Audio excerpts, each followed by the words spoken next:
সহপাঠীদের আমি বর্ণালী দাস, তৃতীয় শ্রেণীর খ বিভাগের ছাত্রী। আপনাদের সামনে পয়লা বৈশাখ সম্বন্ধে কিছু রাখতে চাই। বাংলা ক্যালেন্ডার অনুসারে পয়লা বৈশাখ হলো বৈশাখ মাসের প্রথম দিন।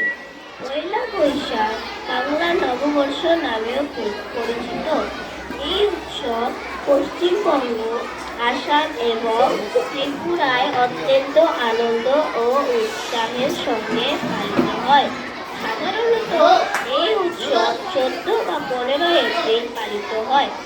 এই দিনে মানুষ নতুন জামা কাপড় পরে নানা ধরনের অনুষ্ঠানে যোগ দেয়। বিভিন্ন স্থানে মেলা ও সাংস্কৃতিক অনুষ্ঠান আয়োজিত হয়। এই দিনে বিভিন্ন ধরনের খাবার তৈরি করা হয়। পয়লা বৈশাখের প্রথম সকাল নতুন আশা ও উদ্দীপনা নিয়ে আসে। এই দিনে ব্যবসায়ীরা তাদের হিসাব নিকাশ শুরু করে। এই দিনে মানুষজনের পুরনো বছরকে বিদায় জানায় এবং নতুন বছরকে বরণ করে। পয়লা বৈশাখের রঙে মেতে ওঠে গ্রাম থেকে শহর পর্যন্ত। এলো এলো ছুটে এলো বৈশাখ মাস, চারিদিকে হইচই মহা উল্লাস।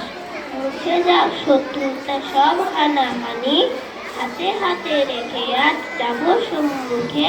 জীবনের জয়গান বাঙালির মুখে, প্রকৃতির যন্ত্রণা থাক বহু দূরে। আগামীর গান শুনি স্বপ্নের সুরে, নতুন শপথ নিই এই শুভ কামনা। দেব না আঘাত কোনো কারো মনে। Thank you.